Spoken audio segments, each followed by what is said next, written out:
सुनो, अब क्या पढ़ेंगे आगे? आगे क्या पढ़ेंगे बताओ?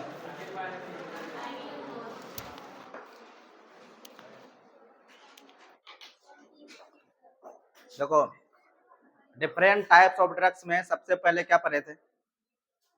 डिफरेंट टाइप्स ऑफ ड्रग्स में सबसे पहले क्या पढ़े थे? एंटासिड, जिसको mainly acid reducer, acid reducer. फिर उसके बाद पढ़े थे एंटीसेप्टिक, फिर पढ़े थे एंटीबायोटिक, फिर पढ़े थे एनाल्जेसिक। यहाँ तक हम लोग पढ़े हुए हैं ना, पढ़े हैं ना। डिफरेंट टाइप्स ऑफ ड्रग्स में जेट ट्रैक मेथड क्या होता है वो भी पढ़ रखे हैं, पढ़ रखे या नहीं? जेट ट्रैक मेथड क्या होता पढ़ रखे हैं ना। सुनो, different types of drugs, different types of drugs में क्या क्या पढ़ के रखे देखो। एंटा एसिड नहीं बोलेंगे उसको, रियल में बोलते हैं एसिड रिड्यूसर। क्या बोलता है? Acid reducer. सबसे पहले पढ़े थे एसिड रिड्यूसर, एसिड रिड्यूसर। फिर दोबारा पढ़े थे एसिड रिड्यूसर के बाद एंटीसेप्टिक, एंटीसेप्टिक मेडिसिन। फिर तीसरा पढ़े थे एंटीबायोटिक मेडिसिन, एंटीबायोटिक मेडिसिन। फिर चौथा पढ़े थे हम लोग क्या? Analgesic medicine. चौथा पढ़े थे एनाल्जेसिक मेडिसिन। फिर इसके बाद जो पढ़ेंगे ना एंटीपायरेटिक मेडिसिन, एंटीपायरेटिक मेडिसिन। फिर पढ़ेंगे इमेटिक मेडिसिन, इमेटिक मेडिसिन। फिर anti emetic, anti emetic medicine.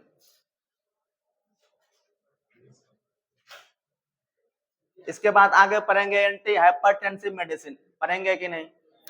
सुनो, पुराना क्लास फिर से रिकॉल कर रहे हैं। एसिड रिड्यूसर, ऐसा मेडिसिन जो पेट में एसिडिटी को रिड्यूस करे, ऐसा मेडिसिन को बोलेंगे एसिड रिड्यूसर। 3 मैकेनिज्म के थ्रू काम करेगा एसिड रिड्यूस होने का, इसलिए एसिड रिड्यूसर मेडिसिन कितना बना? 3 एसिड रिड्यूसर मेडिसिन बना जो कितना? 3। एक को बोलेंगे proton pump inhibitor, proton pump inhibitor.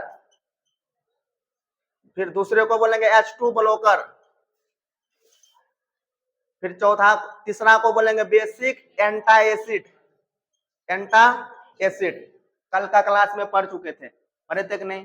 सुनो, acid reducer those drugs who reduce acid production of stomach, बोलेंगे एसिड रिड्यूसर ड्रग्स। 3 तरीके से काम करेगा, इसलिए 3 नाम रखा गया, proton pump inhibitor, H2 blocker और बेसिक एंटा एसिड।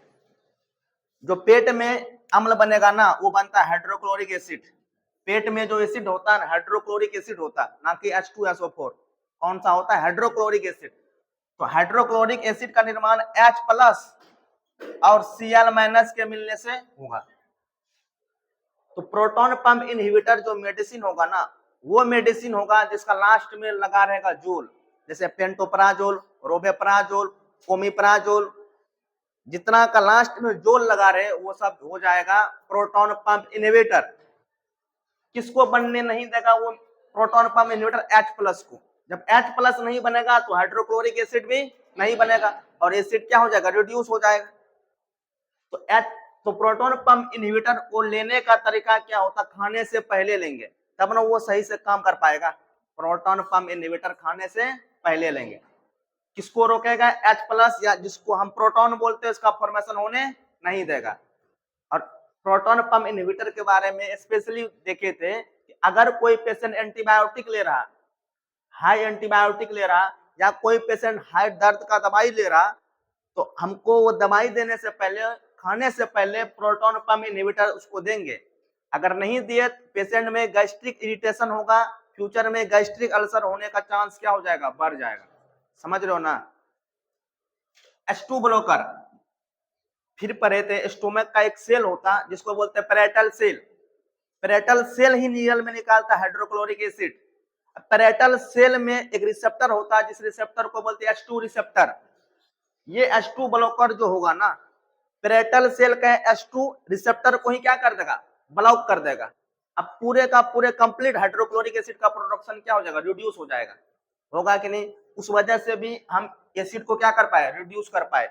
H2 ब्लॉकर का खासियत, एग्जाम्पल इसका कंपोजिशन में रिनिटिडिन, सिमिटिडिन, जितना टिडिन TIDIN मोस्टली लगा रहेगा वो H2 ब्लॉकर ग्रुप का आएगा। जैसे रिनिटिडिन किसमें आएगा, एसिलॉक में।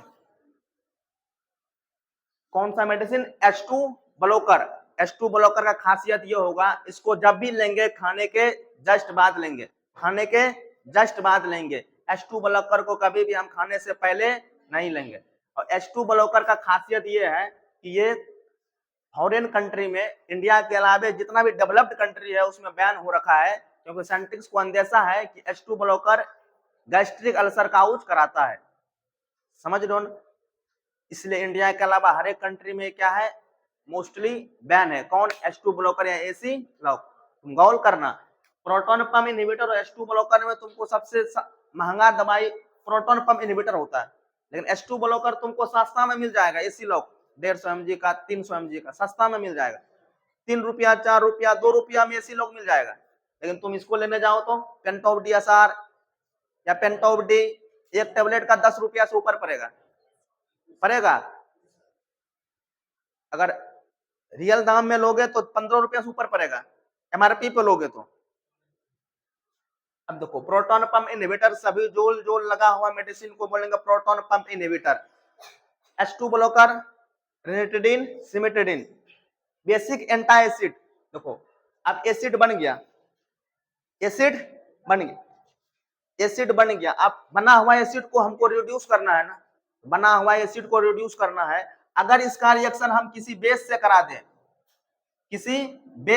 दें, तो ये एसिड न्यूट्रलाइज होकर क्या बन जाएगा, साल्ट और वाटर बन जाएगा, लवण और जल बन जाएगा, बनेगा कि नहीं। तो बेसिक एंटी एसिड में मोस्टली क्या होगा, हम छाड़ देते, पेशेंट को क्या देते हैं, बेसिक नेचर का सब्सटेंस देते। बेसिक नेचर का सब्सटेंस जैसे मैग्नीशियम हाइड्रोक्साइड, एल्यूमिनियम हाइड्रोक्साइड, जो डाइजिन सीरम में या डाइजिन टेबलेट में होगा, वो क्या होता, वो बेसिक नेचर का होता, उसमें मैग्नीशियम हाइड्रोक्साइड या एल्यूमिनियम हाइड्रोक्साइड मिला होता। तो एंटी एसिड रिड्यूसर के बारे में समझ चुके, समझे या नहीं। अब सुनो, एंटीसेप्टिक मेडिसिन और एंटीबायोटिक मेडिसिन दोनों एक दूसरे से मिलता हुआ है। एंटीसेप्टिक बैक्टीरिया का ग्रोथ होने नहीं देगा, जबकि एंटीबायोटिक बैक्टीरिया को मार देगा। दोनों में डिफरेंस है, कि ग्रोथ से सिर्फ बचाएगा, कि इसको मार भी देगा। तो एंटीसेप्टिक में क्या बोलेंगे, those medicine who reduce the bacterial growth, जो बैक्टीरिया का ग्रोथ होने नहीं दे, ऐसा मेडिसिन को बोलेंगे एंटीसेप्टिक।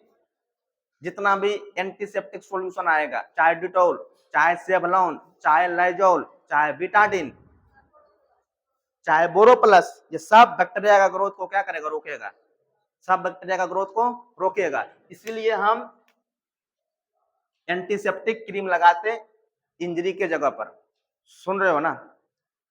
अब सुनो, एंटीबायोटिक, ऐसा मेडिसिन जो बैक्टीरिया को किल कर दे, ऐसा मेडिसिन को बोलेंगे एंटीबायोटिक मेडिसिन, बोलेंगे ना। Those medicine who kill the bacteria, पूरी तरह से मारेगा, ऐसा मेडिसिन को बोलेंगे एंटीबायोटिक।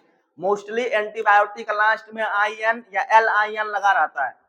एग्जाम्पल में कल देखे थे मॉक्सिक्लिन, किप्राफ्लॉक्सिन, अमिकासिन, स्ट्रेप्टोमाइसिन, क्लिंडामाइसिन, सुन रहे हो ना।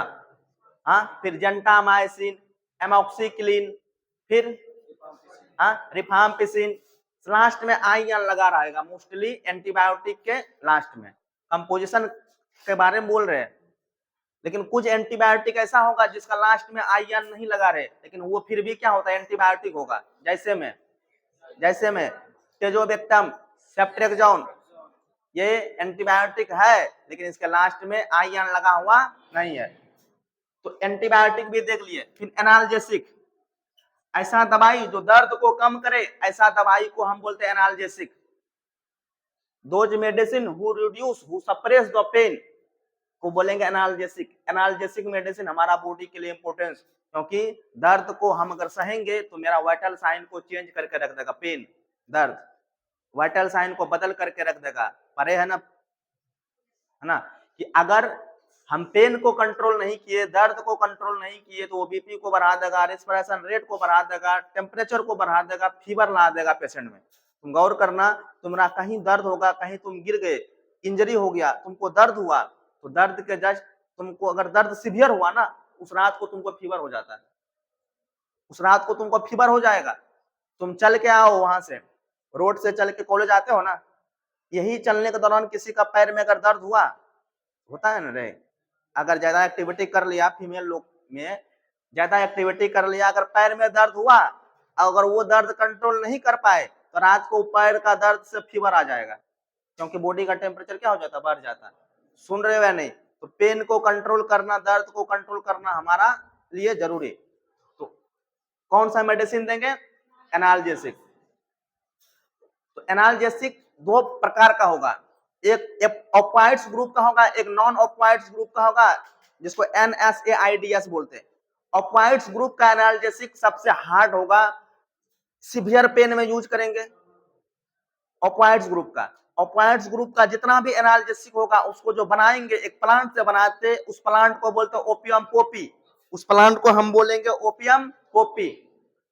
समझ रहे हो ना? तो ऑपियाइड्स ग्रुप सीवियर पेन में यूज होगा। ऑपियाइड्स ग्रुप का एक नुकसान भी होता है, सीवियर पेन में यूज होता है, लेकिन इसका बॉडी में लत भी लग जाता है।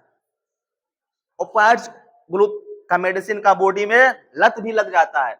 तो ऑपियाइड्स ग्रुप का एग्जांपल में आएगा कौन कौन? मोर्फिन, ट्रामाडोल, फेंटानिल, कोडीन, ये सब मेडिसिन कौन सा ग्रुप में आएगा? तो ऑपियाइड्स ग्रुप में। जबकि नॉन ऑपियाइड्स ग्रुप में ये सिंथेटिक एनाल्जेसिक होगा। तो सिंथेटिक एनाल्जेसिक मतलब स्लोफिनैक, डिक्लोफिनैक, आइबोब्रुफेन, नेपरेक्सोन, पैरासीटामोल, कोलिकॉक्सिब, ये सब नॉन स्टेरॉइड ग्रुप का एनाल्जेसिक होगा। ये माइल्ड से मॉडरेट पेन में यूज करेंगे कौन सा मेडिसिन को? कौन सा? नॉन ऑपियाइड्स या NSAIDs।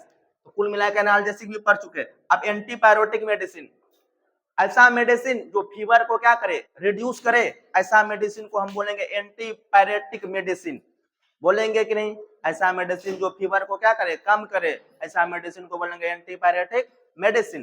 फिर सुनो, इमेटिक मेडिसिन, बहुत को फूड पॉइजनिंग हो जाता है, बहुत पेशेंट को फूड पॉइजनिंग हो जाएगा, या खाने या जानबूझ के पॉइजन ले लिया, उस कंडीशन में मेरा प्रायोरिटी क्या होगा? उसका गैस्ट्रिक कंटेंट जितना भी हो, स्टोमक का कंटेंट जितना भी हो, उस कंटेंट को क्या कर सके? बाहर निकाले, क्यों? ताकि वो पॉइजन शरीर में फैल ना सके और पेशेंट को नुकसान नहीं कर सके। तो उस कंडीशन में जब पॉइजन इंसान खा ले, तो मेरा प्रायोरिटी होता है कि हम पेट का कंटेंट को क्या करें? बाहर निकाले। तो बाहर निकालने के लिए तो हम क्या करेंगे? ऐसा मेडिसिन देंगे जिससे उस पेशेंट को वोमिटिंग आए, वोमिटिंग इंड्यूस हो, ताकि वो पॉइजन पेट से पूरे बॉडी में नहीं फैले। तो वोमिटिंग करवाने वाला मेडिसिन को हम बोलेंगे कैसा मेडिसिन? Emetic medicine.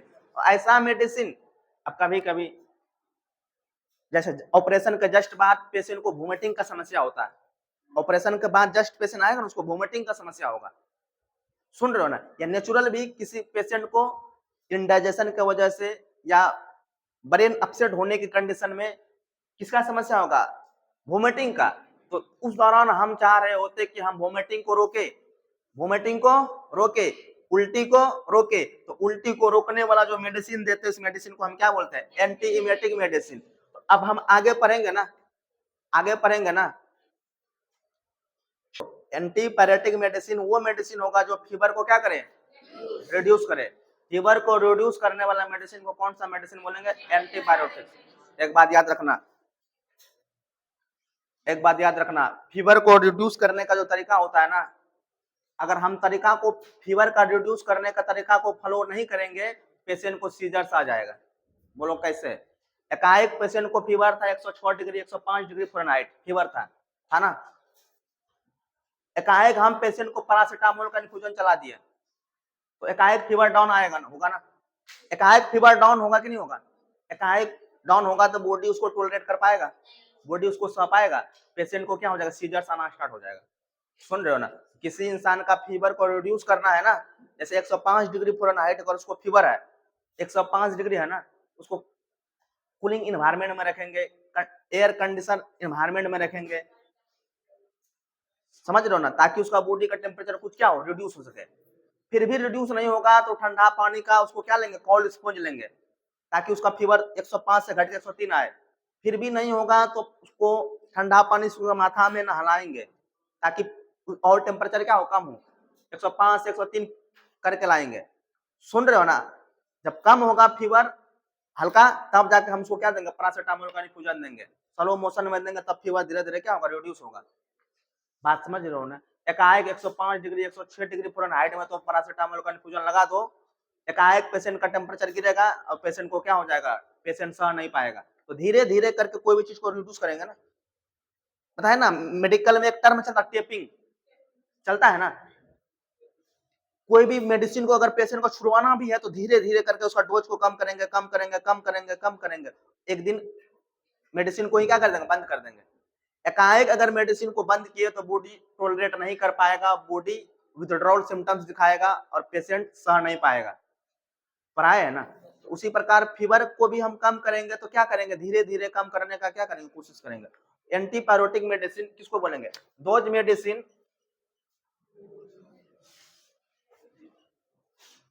वो रिड्यूस द फीवर, वो रिड्यूस द फीवर। ऐसा मेडिसिन को कैसा क्या बोलेंगे, एंटीपायरेटिक मेडिसिन। एग्जाम्पल में होगा पैरासिटामोल, पैरासिटामोल। एंटीपायरेटिक मेडिसिन में क्या होगा, पैरासिटामोल। एंटीपायरेटिक मेडिसिन किसको बोलेंगे, जो फीवर को क्या करे, रिड्यूस करे, ऐसा मेडिसिन को बोलेंगे एंटीपायरेटिक मेडिसिन। सुन रहे हो या नहीं? एक बात और डिस्कस करना चाहेंगे, एंटीपायरेटिक मेडिसिन के बाद आगे जो पढ़ेंगे ना, उससे पहले एक चीज सुन लो। हॉस्पिटल क्वेश्चन पूछा जाएगा पीआर एग्जाम में, क्वेश्चन है कि पेशेंट को तुम मेडिसिन दे रहे हो, पेशेंट को मेडिसिन दे रहे हो, पेशेंट को इंजेक्शन या मेडिसिन देने से पहले कितना बार मेडिसिन को चेक करोगे, क्या जवाब दोगे? हाँ, कैसे जाना? हाँ, हमें बता।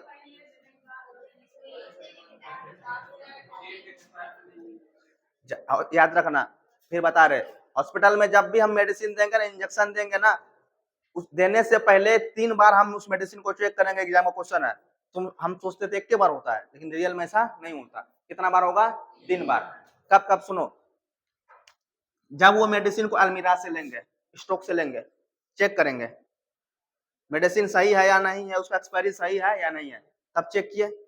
दोबारा चेक जब उस मेडिसिन को हम क्या करेंगे, लोड करेंगे। जब उस मेडिसिन को लोड करेंगे, लोड करने से पहले हम फिर क्या करेंगे, चेक करेंगे, चेक करेंगे ना। फिर तीसरा, जब उस मेडिसिन का एम्पुल को डिस्कार्ड करेंगे, डिस्कार्ड करने से पहले भी क्या करेंगे, चेक करेंगे वही मेडिसिन है कि नहीं है। कितना बार कुल चेक करेंगे मेडिसिन को? 3 बार, ताकि गलत डोज, गलत रूट में जाने से पेशेंट को बचाया जा सके। सुन रहे हो ना? कितना बार चेक करेंगे? 3 बार। तो एंटीपायरेटिक ड्रग्स के बाद आप कौन सा ड्रग्स पढ़ेंगे? एंटीइमेटिक, एंटीइमेटिक ड्रग्स। ऐसा ड्रग्स जो वोमिटिंग को होने नहीं दे। तुमको पता है ना, हमारा बॉडी का reflex centre sneezing, coughing, vomiting, medulla oblongata होता है या नहीं, है ना? तो एंटीइमेटिक ड्रग्स में जो भी हम देंगे वो रिफ्लेक्स सेंटर को सप्रेस करेगा, तब ना वोमिटिंग को रोका जा सकेगा। Antiemetic drugs, those medicine who reduce, who suppress the vomiting को बोलेंगे एंटीइमेटिक मेडिसिन। हम लोग नॉर्मली जानते हैं, किसी को वोमिटिंग होता तो ओंटाम सेट्रॉन दे देते हैं ना, या मेटाक्लोप्रोमाइड नाम का इंजेक्शन दे देते हैं, टैबलेट दे देते। तो लिखो, दोज मेडिसिन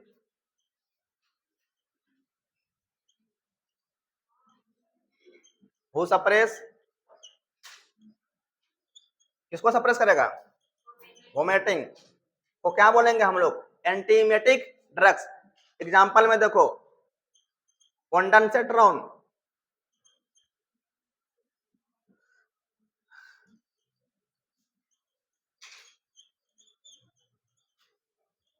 मेटाक्लोरप्रोमाइड पढ़ाए थे कभी? मेटाक्लोरप्रोमाइड, ब्रोमोक्रिप्टिन और मेटाक्लोरप्रोमाइड पढ़ाए थे?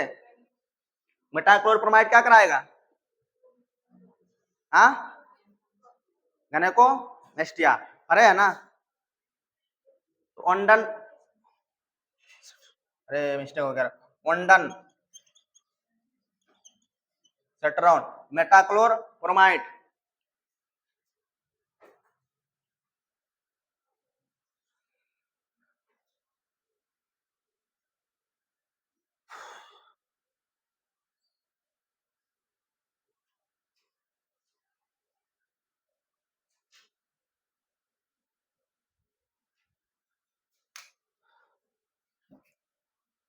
सुनो, तो आप क्या लिखेंगे? इमेटिक ड्रग्स, किसको लिखेंगे? Emetic drugs. इमेटिक ड्रग्स में किसको लिखेंगे? ऐसा मेडिसिन जो वोमिटिंग को इंड्यूस करे ताकि गैस्ट्रिक कंटेंट क्या हो सके? बाहर जा सके। ऐसा मेडिसिन को बोलेंगे इमेटिक मेडिसिन।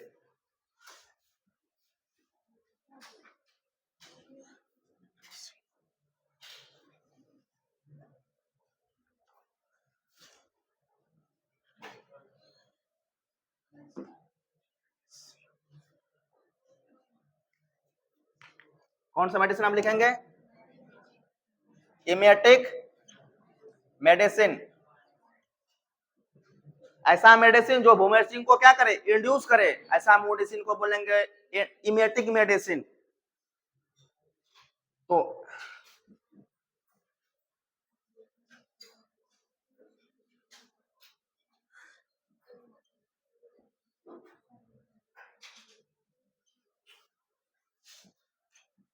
किसको इंड्यूस करेगा? Those medicine who induce the vomiting.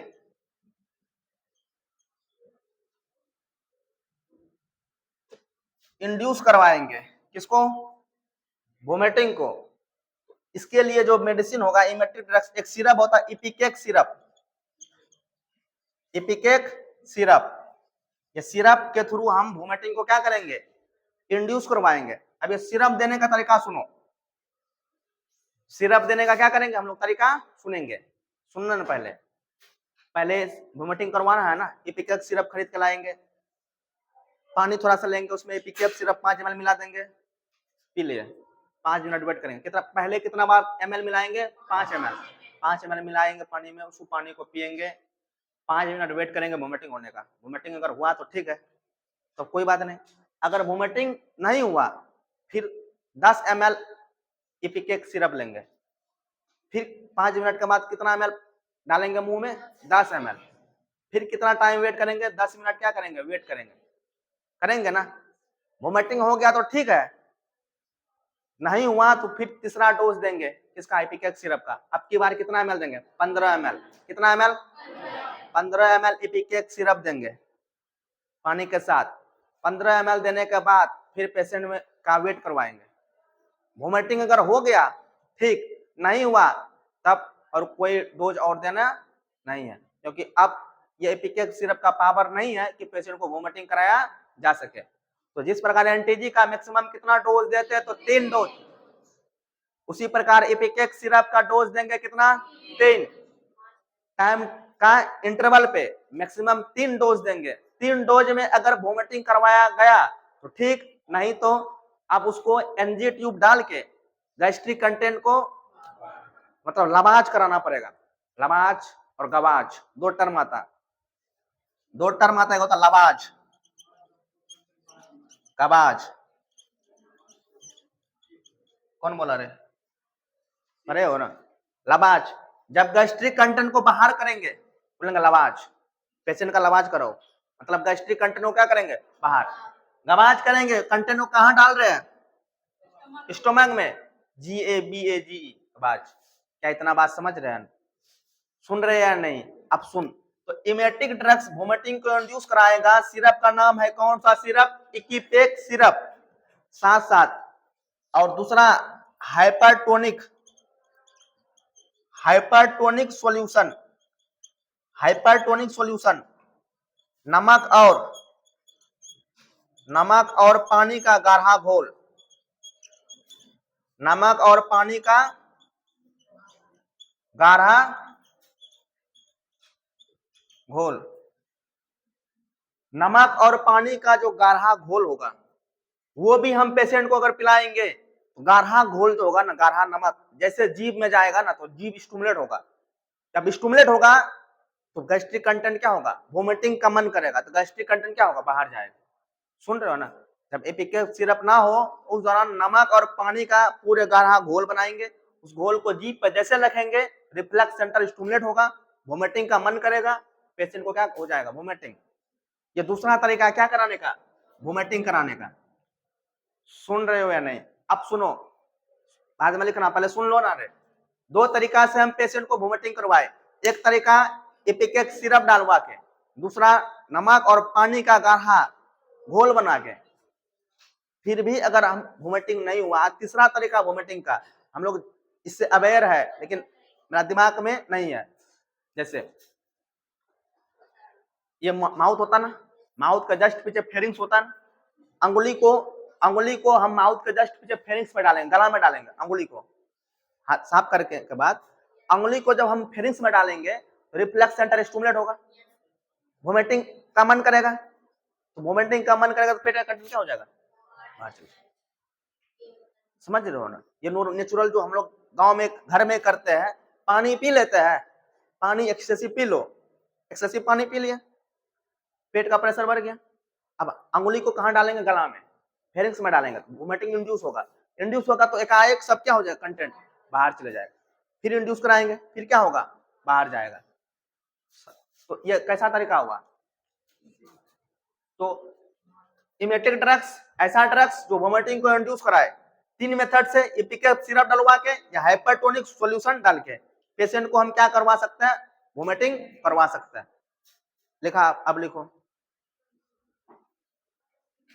सुनो, antispasmodic drugs, this drugs is responsible for reduce pain in stomach और एब्डोमेन। सुन रहे हो नहीं? ऐसे दवाई, ऐसे मेडिसिन जो पेट दर्द में काम दिया जाता है, ऐसे दवाई को हम क्या बोलेंगे, एंटीस्पास्मोडिक मेडिसिन बोलेंगे ना। तो एंटीस्पास्मोडिक मेडिसिन किस मैकेनिज्म पर काम करेगा, पेट में दर्द किस वजह से होता है, या तो गैस की वजह से होगा, या तो पेट में ओवर कॉन्ट्रैक्शन की वजह से होगा, या तो फीमेल है तो यूट्रस में कॉन्ट्रैक्शन की वजह से होगा, होगा कि नहीं होगा? इसी वजह से ना हमें एब्डोमेन पेन होगा, चाहे गैस की वजह से हो, चाहे स्मूथ मसल्स में कॉन्ट्रैक्शन की वजह से हो, या यूट्रस में कॉन्ट्रैक्शन की वजह से हो, प्रोस्टाग्लैंडिन का सेक्रेशन ज्यादा होगा, उस वजह से। एंटीस्पास्मोडिक मेडिकेशन नॉर्मली किस कंडीशन में देंगे, जब पेशेंट को क्या हो, जब एब्डोमिनल पेन हो।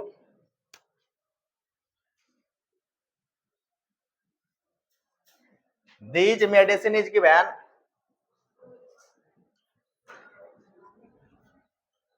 when patient is suffering from, patient is suffering from, किससे सफरिंग करेगा, abdominal, suffering from abdominal pain, समझ लो ना? तो यहाँ इसको बोलेंगे these medicine reduce abdominal pain, these medicine reduce, these medicine reduce abdominal pain को बोलेंगे एंटीस्पास्मोडिक ड्रग्स या मेडिसिन बोलेंगे।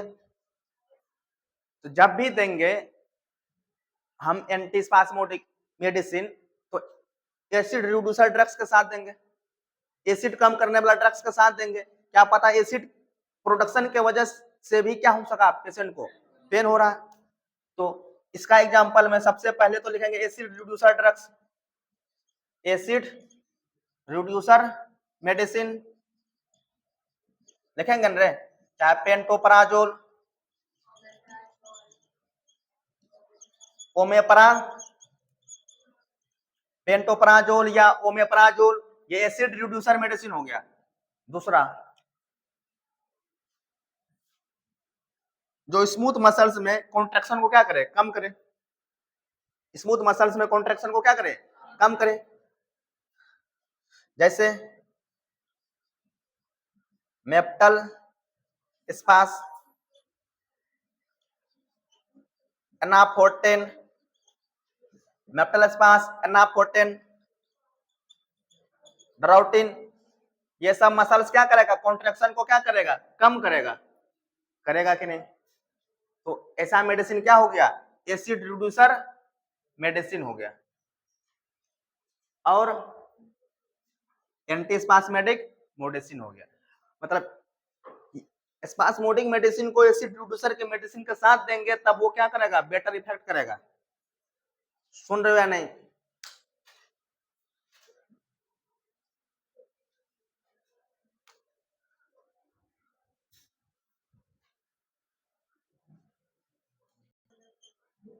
कॉन्ट्रैक्शन इन स्मूथ मसल्स में कॉन्ट्रैक्शन क्या हो गया, कम हो गया। क्या हो गया, पेन क्या हो जाएगा, कम होगा कि नहीं होगा? हाँ,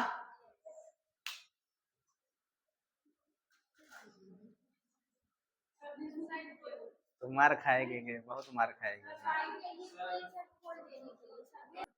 देखो अब आगे पढ़ेंगे कि माइड्रेटिक ड्रग्स और मियोटिक ड्रग्स क्या क्या होता है। माइड्रेटिक ड्रग्स क्या करेगा, प्यूपिल को फैला देगा, जबकि मियोटिक ड्रग्स प्यूपिल को क्या कर देगा, सिक्योर करके रख देगा। तो mydriatic drugs those medicine who dilate the प्यूपिल।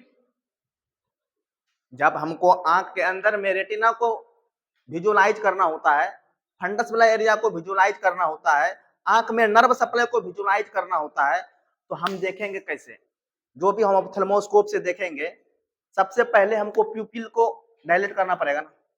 आंख के अंदर में लाइट डालने के लिए प्यूपिल को क्या करना पड़ेगा, डायलेट करना पड़ेगा, तभी ना हम आंख के अंदर का स्ट्रक्चर को देख पाएंगे। तो जब आंख का इंटरनल स्ट्रक्चर, रेटिना का स्टडी हो, रेटिना में एब्नॉर्मलिटी का स्टडी कर रहे हो, या आंख में ब्लड सप्लाई का स्टडी कर रहे हो, रेटिना में मैकुलर लुटिया वाला पार्ट का स्टडी कर रहे हो, तो आंख में लाइट तभी ना डालेंगे जब प्यूपिल को फैलाएंगे।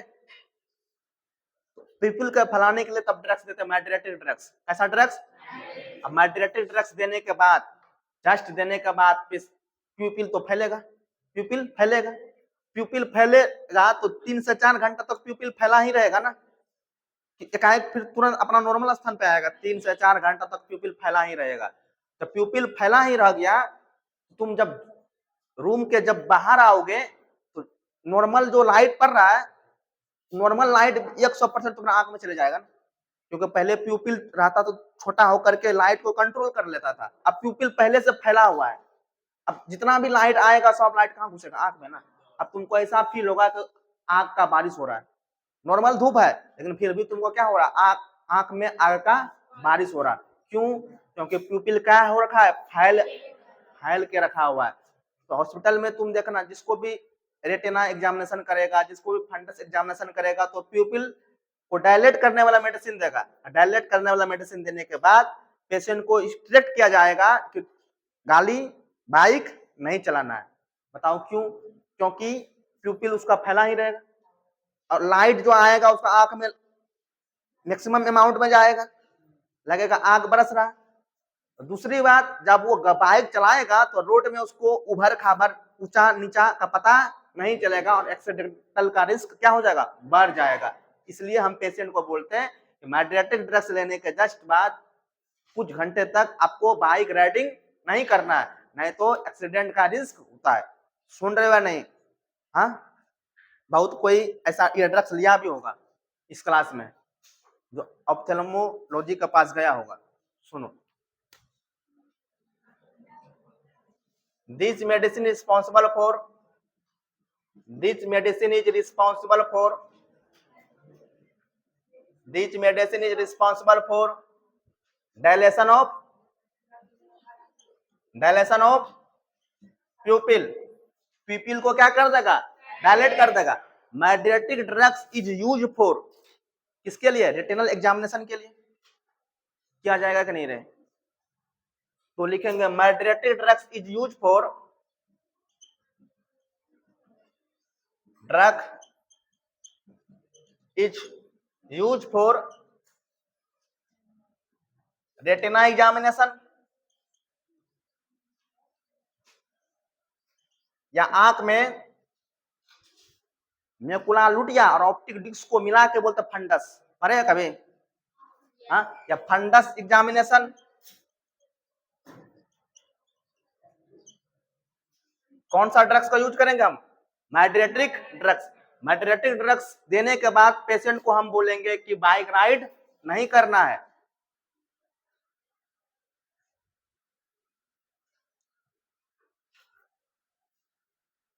लिख देते हैं आफ्टर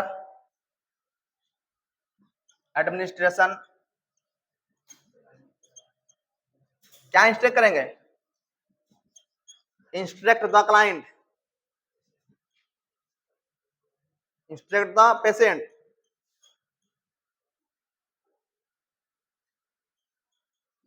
अबाउट बाइक राइडिंग, गाड़ी को नहीं चलाना है। अब सुनो, बाद में लिखना, सुनो। म्यूटिक ड्रग्स ऐसा मेडिसिन जो प्यूपिल को क्या कर दे? छोटा कर दे। प्यूपिल को तो छोटा करने के लिए जरूरी तो है नहीं, लेकिन मेडिसिन के वजह से छोटा हो जाता। नॉर्मली हमको प्यूपिल को छोटा नहीं करना होता, करेंगे क्या? नहीं। तो म्यूटिक ड्रग्स, दीज मेडिसिन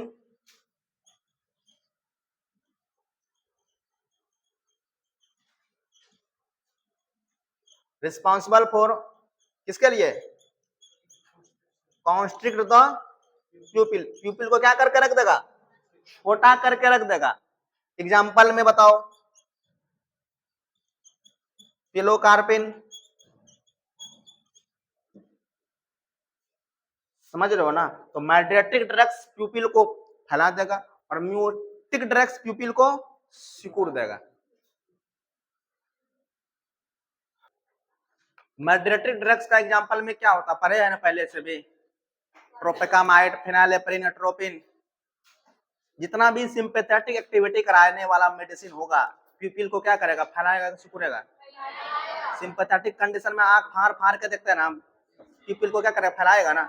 तो माइड्रेटिक ड्रग्स में एग्जांपल में क्या लिखेंगे? ट्रोपिकामाइड, ट्रोपिकामाइड, फिनाइलेप्रिन, एट्रोपिन, सब प्यूपिल को क्या कर देगा? फैला के रख देगा।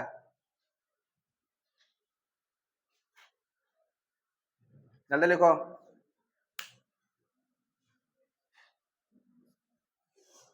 सुनो, इधर सुनो, बाद में लिखना, सुनो। गैस्ट्रिक प्रोटेक्टेंट ड्रग्स, गैस्ट्रिक का अर्थ आ गया गैस्ट्रिक ग्लैंड, स्टोमक से रिलेटेड। प्रोटेक्टेंट का अर्थ हुआ मतलब उसका सुरक्षा देगा, देगा कि नहीं?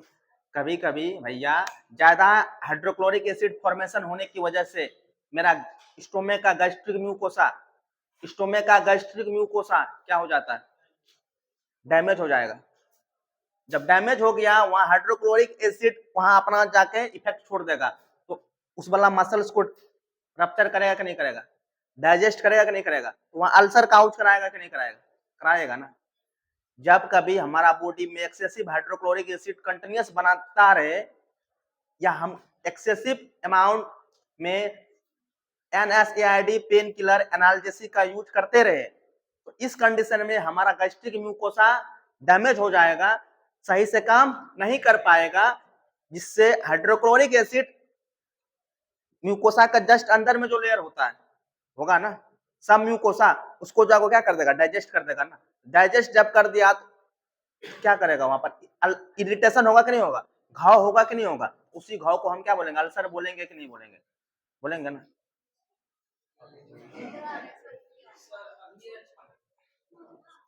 उसी घाव को क्या बोलेंगे? अल्सर बोलेंगे। तो अल्सर होने का या गैस्ट्रिक अल्सर होने का रीजन एक्सेसिव हाइड्रोक्लोरिक एसिड का प्रोडक्शन होना या एक्सेसिव पेन किलर का यूज करना, ये होता अगर अल्सर होने का काउज। जब भी अल्सर होगा, जो हाइड्रोक्लोरिक एसिड जो टिश्यू को डैमेज किया है, जब भी तुम खाना खाओगे हाइड्रोक्लोरिक एसिड फिर से रिलीज होगा। खाना खाने का जस्ट बाद हाइड्रोक्लोरिक एसिड फिर से रिलीज होगा, तो हाइड्रोक्लोरिक एसिड उस अल्सर वाला साइड पे जाके फिर इरिटेशन कराएगा कि नहीं कराएगा? तो फिर दर्द और ज्यादा कराएगा कि नहीं कराएगा? फिर और दर्द ज्यादा कराएगा ना। तो उस दौरान हमारा प्रायोरिटी क्या होगा कि हम उस जो इरिटेट वाला पोर्शन है, जो पर्सन में घाव हो रखा है, हम उस पोर्शन को ढक दे ताकि वो उसको प्रॉपर टाइम मिल सके हील होने का, घाव को भरने का। हर एक रोज जाके हाइड्रोक्लोरिक एसिड वहां जाके स्टिमुलेट करेगा तो वहां हर एक रोज पेन होगा कि नहीं होगा? जो घाव भरना चाहेगा घाव भर पाएगा? घाव भर पाएगा नहीं ना। तो इस दौरान हम कौन सा ड्रग्स का यूज करते हैं? गैस्ट्रिक प्रोटेक्टेंट ड्रग्स का यूज करते हैं। ये ड्रग्स खाने से जस्ट पहले लेंगे, खाने से जस्ट पहले लेंगे, खाने से जस्ट पहले लेंगे। जैसे वो ड्रग्स स्टोमक में पहुंचेगा, जो म्यूकोसा डैमेज हो रखा है ना, उन म्यूकोसा को सील पैक कर देगा, चारों तरफ से घेर लेगा। चारों तरफ से जब घेर लिया म्यूकोसा को, खाना खाने के बाद जो हाइड्रोक्लोरिक एसिड बनेगा, वो हाइड्रोक्लोरिक एसिड फिर उस घाव को स्टिमुलेट कर पाएगा? स्टिमुलेट कर पाएगा? तो नहीं कर पाएगा तो इंसान को पेन होगा, दर्द होगा। गैस्ट्रिक अल्सर का दर्द नहीं होगा, पहला। दूसरा, वो गैस्ट्रिक अल्सर वाला पार्ट को टाइम मिलेगा हील होने का, घाव को भरने का। समझ रहे हो ना? ऐसा ड्रग्स को कौन सा ड्रग्स बोलते हैं हम? Gastric protectant drugs. ऐसा ड्रग्स जो गैस्ट्रिक म्यूकोसा को प्रोटेक्ट करे और इसको खाने से जस्ट पहले लिया जाता है, ऐसा ड्रग्स को बोलेंगे गैस्ट्रिक प्रोटेक्टेंट ड्रग्स।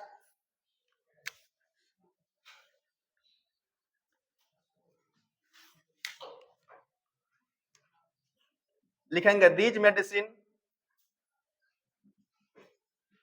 किसको प्रोटेक्ट करेगा? Protect the gastric, these medicine protect the gastric mucosa. खाने से इसको क्या लेंगे? पहले लेंगे ना।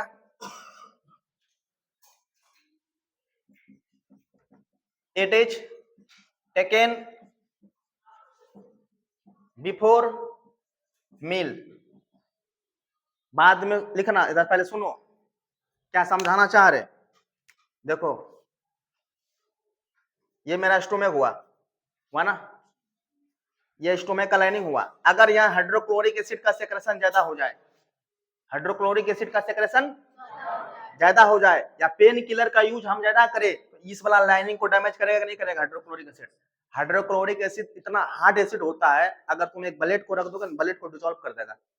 तो सोचो, अगर यहाँ का म्यूकोसा को पार कर गया, सब म्यूकोसा को डैमेज कर दिया, कितना डैमेज किया होगा सोच सकते हो? समझ सकते हैं ना? तो जब भी तो हाइड्रोक्लोरिक एसिड की वजह से स्टोमक का ये लेयर क्या हो गया? डैमेज हो गया। क्या हो गया? डैमेज हो गया। तो जब जब हाइड्रोक्लोरिक एसिड बढ़ेगा, डैमेज वाला पार्ट और इरिटेट होगा और पेन करेगा। तो गैस्ट्रिक अल्सर का पेन में जब पेशेंट खाना खाएगा ना, जब पेशेंट खाना खाएगा तब पेन होगा। क्यों? क्योंकि जब पेशेंट खाना खाएगा तभी हाइड्रोक्लोरिक एसिड का प्रोडक्शन होगा। तो वो तब हाइड्रोक्लोरिक एसिड उस पार्ट को क्या करेगा? स्टिमुलेट करेगा, इरिटेट करेगा और दर्द फिर से ज्यादा होगा। समझ रहे हो? इस कंडीशन में गैस्ट्रिक म्यूकोसा को प्रोटेक्ट करने के लिए जो ड्रग्स बना, गैस्ट्रिक प्रोटेक्टेंट ड्रग्स, जिसका एग्जांपल होते हैं पढ़े हम सुक्रालफेट। सुक्रालफेट जो सिरप फॉर्म में आता है, सुक्रालफेट सिरप। ये सिरप को क्या करते हैं हम? खाना खाने से पहले लेंगे। खाना खाने से पहले जैसे सिरप के लिए ये सिरप, ये जिधर डैमेज हो रखा है उसके चारों तरफ क्या कर देगा? लेयर क्रिएट कर देगा। क्या क्रिएट कर देगा? जब हम खाना खाएंगे तो हाइड्रोक्लोरिक एसिड वहां बनेगा ना, तो हाइड्रोक्लोरिक एसिड बनेगा ना, तो हाइड्रोक्लोरिक एसिड तो यहाँ घाव वाला रीजन पर जाना चाहेगा। लेकिन ये सुक्रालफेट जो लेयर बना कर रखा है ना, क्या वो घाव में मिलने देगा? तो पेशेंट को दर्द होगा? पेशेंट को दर्द नहीं होगा। दूसरी बात, और इस रीजन को टाइम मिल गया हील होने का, भरने का, गैस्ट्रिक अल्सर भरने का। समझ रहे हो ना? ऐसा ड्रग्स को कौन सा ड्रग्स बोलेंगे? जो गैस्ट्रिक म्यूकोसा को प्रोटेक्ट करके रखे, ऐसा ड्रग्स को बोलेंगे गैस्ट्रिक प्रोटेक्टेंट ड्रग्स। एग्जाम्पल होगा सुक्रालफेट।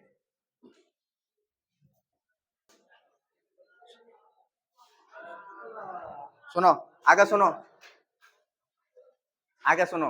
एंटी हाइपरटेंसिव ड्रग्स, ऐसा ड्रग्स जो ब्लड प्रेशर को कम करे, ऐसा ड्रग्स को बोलेंगे हम एंटी हाइपरटेंसिव ड्रग्स। समझ रहे हो ना? एंटी हाइपरटेंसिव ड्रग्स अलग अलग क्लास का होगा, अलग अलग ग्रुप का होगा। सुन रहे हो? सुन रहे हो या नहीं?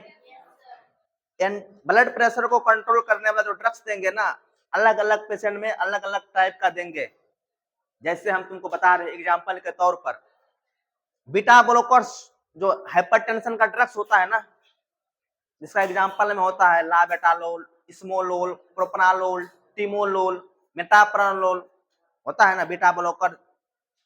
बीपी का दवाई ये हम कभी भी अस्थमा का पेशेंट में नहीं देते, ये कभी भी हम डायबिटीज का पेशेंट में नहीं देते। सुन रहे हो मेरा बात को? हाँ, उसी प्रकार अगर किसी पेशेंट में क्या हो रखा, पहले से पोटेशियम का लेवल बढ़ा हुआ है, हाइपरकैलेमिया का कंडीशन है, उसमें हम ACE इनहिबिटर्स बीपी का दवाई नहीं देते। तो इसीलिए अलग अलग ग्रुप बीपी का दवाई को पढ़ना पड़ेगा कि नहीं पड़ेगा? पड़ेगा कि नहीं पड़ेगा? पड़ेगा ना। तो नहीं पढ़ेंगे तो हम डिसाइड कर पाएंगे? सबसे पहले उससे पहले हमको ये भी पढ़ना पड़ेगा ना, ब्लड प्रेशर क्या होता है। Blood pressure, normal blood pressure कितना होता है, हाइपरटेंशन कितना वाला कंडीशन को हाइपरटेंशन बोलेंगे, फिर हाइपरटेंशन क्राइसिस किसको बोलेंगे। तो ब्लड प्रेशर से रिलेटेड कुछ टर्म सुन लेते हैं, तब जाके ब्लड प्रेशर का क्या पढ़ेंगे, ड्रग्स को पढ़ेंगे। सुन रहे हो, है ना। तो नॉर्मली जो हम बोलते हैं ब्लड प्रेशर किसको बोलते हैं, जब ब्लड फ्लो हो रहा है, फ्लो होने के दौरान ब्लड के द्वारा आर्टरी के वॉल पर जो प्रेशर पड़ेगा उसी प्रेशर को बोलते हैं ब्लड प्रेशर। जब लेफ्ट वेंट्रिकल कॉन्ट्रैक्ट करेगा तो उस दौरान जो प्रेशर पड़ेगा तो बोलते हैं सिस्टोलिक प्रेशर। जब लेफ्ट वेंट्रिकल रिलैक्स करेगा तो उस दौरान जो प्रेशर पड़ता है बोलते हैं डायस्टोलिक प्रेशर। इतना बात पढ़े है ना, सिस्टोलिक प्रेशर और डायस्टोलिक प्रेशर। तो नॉर्मल ब्लड प्रेशर जो होता है लेस देन या इक्वल टू 120/80 mmHg, ये सिस्टोलिक बीपी और ये डायस्टोलिक बीपी। हमेशा नॉर्मल ब्लड प्रेशर 120/80 से नीचा होना चाहिए या तो इक्वल होना चाहिए। इतना बात पढ़े है ना। फिर पढ़े थे किस कंडीशन को हम बोलेंगे हाइपरटेंशन, किस कंडीशन को हम बोलेंगे क्या, हाइपरटेंशन। पढ़ा के रखे हुए हम। जब ब्लड प्रेशर 140/90 के बराबर या उससे ज्यादा हो जाए उस कंडीशन को हम बोलेंगे हाइपरटेंशन। 140/90 से ज्यादा होने का कंडीशन को बोलेंगे हाइपरटेंशन। तो बताओ, तो 120 नॉर्मल ब्लड प्रेशर और हाइपरटेंशन का बीच का जो जितना भी डाटा होगा उसको बोलेंगे प्री हाइपरटेंसिव कंडीशन। जैसे 135/85, 140/80, तो अब कौन सा कंडीशन हो गया, हाइपरटेंशन से पहले वाला कंडीशन होगा कि नहीं होगा रे।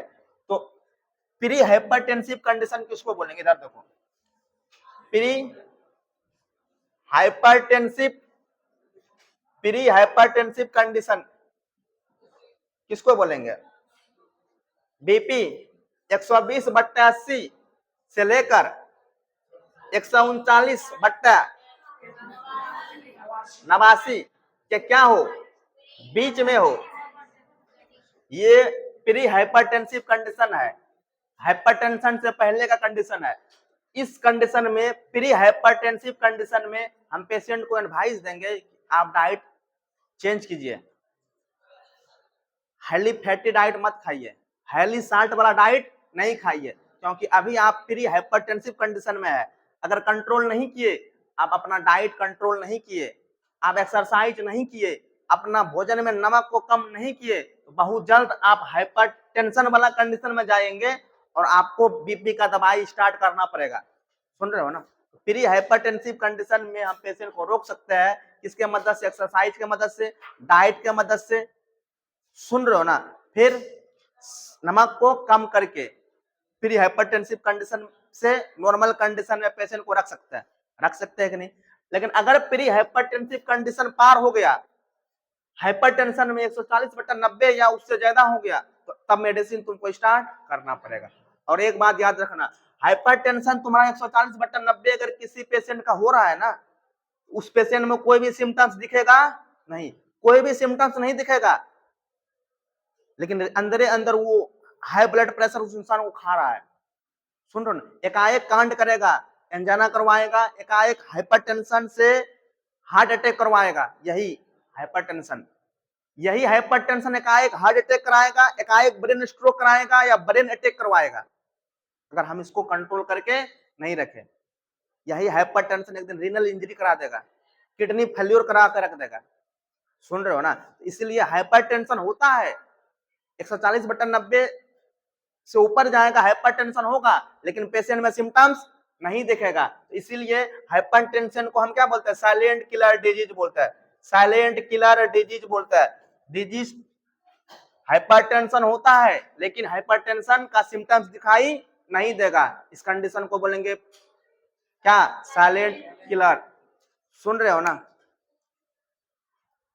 दो कंडीशन में आएगा, एक स्टेज फर्स्ट और एक स्टेज सेकंड। पढ़ाए हैं हम शायद ब्लड प्रेशर में, स्टेज फर्स्ट और स्टेज सेकंड। हाइपरटेंशन दो फेज में होगा, स्टेज फर्स्ट और स्टेज सेकंड। स्टेज फर्स्ट में किसको बोलेंगे? 140/90 से लेकर 159/99, मतलब 160/100 से कम, ये जब होगा mmHg, इस कंडीशन को बोलेंगे स्टेज फर्स्ट। 140 से 90 और 160/110 के बीच में जब रहेगा तो बोलेंगे स्टेज फर्स्ट। जब ब्लड प्रेशर 160/100 से लेकर 179/109, मतलब 160/100 से लेकर 180/110 के बीच में रहेगा, इस कंडीशन को बोलेंगे स्टेज सेकंड। सेकंड स्टेज का हाइपरटेंशन है। सुन रहे हो ना? अब एक टर्म आता है हाइपरटेंशन क्राइसिस, एक टर्म आता है हाइपरटेंशन क्राइसिस, समझ रहे हो ना? जब ब्लड प्रेशर 180/110 का बराबर या इससे ज्यादा हो जाए, इस कंडीशन को बोलेंगे हाइपरटेंशन क्राइसिस। सुन रहे हो ना? ये एक्सट्रीमली डेंजर कंडीशन होता है हाइपरटेंशन क्राइसिस। ये वो कंडीशन होगा अगर ये कंटिन्यूस रह गया ना कहीं कोई आर्टरी को जाकर फाड़ देगा, वहां ब्लड क्लॉट हो गया ना, ब्लड का लीकिंग हो गया ना, ऑर्गन डैमेज हो गया ना। तो हाइपरटेंशन क्राइसिस दो प्रकार का होगा, एक को बोलेंगे true crisis, true hypertension crisis, दूसरे को बोलेंगे false hypertension crisis, false hypertension crisis. दोनों में डिफरेंस देखो, ट्रू हाइपरटेंशन क्राइसिस और फॉल्स। इसमें 180/110 से ज्यादा होगा ना, ब्लड प्रेशर फट जाएगा। जब फट जाएगा तो क्या हो गया? Organ damage with organ damage, organ damage हो गया तो बोलेंगे ट्रू, बिगाड़ के रख दिया। लेकिन फॉल्स हाइपरटेंशन क्राइसिस में organ damage, no organ damage, तो बोलेंगे फॉल्स हाइपरटेंशन क्राइसिस। समझ रहे हो ना? स्टेज फर्स्ट किसको बोलेंगे? 140/90 से 160/100 के बीच में होना चाहिए, बोलेंगे ट्रू स्टेज फर्स्ट का हाइपरटेंशन। स्टेज सेकंड का हाइपरटेंशन किसको बोलेंगे? 160/100 से लेकर 180/110 के बीच में हो, बोलेंगे स्टेज सेकंड। हाइपरटेंशन क्राइसिस किसको बोलेंगे? 180/110 के बराबर या इससे ज्यादा हो, उस कंडीशन को बोलेंगे हाइपरटेंशन क्राइसिस। हाइपरटेंशन क्राइसिस जब भी होगा वो दो तरीका से होगा, या तो ट्रू हाइपरटेंशन क्राइसिस या फॉल्स हाइपरटेंशन क्राइसिस। ये ब्लड वेसल्स को फाड़ देगा तो ऑर्गन डैमेज हो गया तो बोलेंगे true hypertension crisis. Blood vessels फट गया लेकिन ऑर्गन डैमेज नहीं हुआ, बोलेंगे फॉल्स हाइपरटेंशन क्राइसिस। क्या इतना बात समझ गए? हाइपरटेंशन से रिलेटेड तुमको टर्म समझ आ गया ना? अब एक हाइपरटेंशन का टाइप सुन लो, याद रहेगा तो ठीक, नहीं तो भूल जाना। उम्मीद है याद रहेगा। एक टर्म आता है white coat hypertension, white coat hypertension, नाम से कुछ ना कुछ तो पता चल रहा है। व्हाइट कोट हाइपरटेंशन बाद में लिखना, पहले सुन लो ना। बहुत पेशेंट का कहना होगा, बहुत नॉर्मल इंसान का कहना होगा, जैसे वो हॉस्पिटल में जाएगा ना, हॉस्पिटल में जाने के बाद उसका दिल घबराने लगता है, उसको बेचैनी होने लगता है, उसको अजीब फील होने लगता है। कुछ पेशेंट, कुछ पर्सन ऐसा भी होगा, जैसे वो हॉस्पिटल में एंटर किया या जैसे वो कोई व्हाइट कोट पर्सन के सामने खड़ा हुआ, व्हाइट कोट को किसका पहचान होता है? मेडिकल स्टाफ का ना। या हॉस्पिटल में एंटर किया या व्हाइट कोट एप्रॉन वाला पर्सन से इंटरफेयर किया, उसको देख कर ही उसको बेचैनी हो जाएगा और उसका ब्लड प्रेशर क्या हो जाएगा? बढ़ जाएगा। समझ लो ना? साइकोलॉजिकल थाउट के वजह से। तो ऐसा हाइपरटेंशन को बोलेंगे व्हाइट कोट हाइपरटेंशन। जब ब्लड प्रेशर व्हाइट कोट या हॉस्पिटल सेटअप में जाने पर बढ़ जाए तो ऐसा ब्लड प्रेशर को बोलेंगे व्हाइट कोट हाइपरटेंशन। इसलिए पर्सन का शिकायत होता है, हॉस्पिटल में बेचैनी लगता है, दम घुटता है, 10 दिन रह जाएंगे तो बीमार हो जाएंगे, जल्दी जाना पड़ेगा, ऐसा थाउट रखते हैं ना हम लोग। इस कंडीशन को क्या बोलेंगे? White coat hypertension.